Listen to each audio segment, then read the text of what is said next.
Hey everybody, this is Matt here at the Mechman lab. We wanted to talk about our 48 volt alternator real quick. This is a new product for us. This unit will make 50 amps at idle, which may not sound like much, but that's 50 amps at 56 volts. So 2 kilowatts. It's a fair amount of output at idle.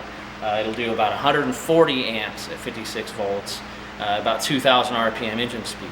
So you could easily take a truck, run one or more 48 volt Mechman alternators, connect them directly to your house bank of 48 volt batteries, and power a house or van or trailer or whatever it is that you don't want to run a generator to recharge. So check out mechman.com, learn more about this interesting product.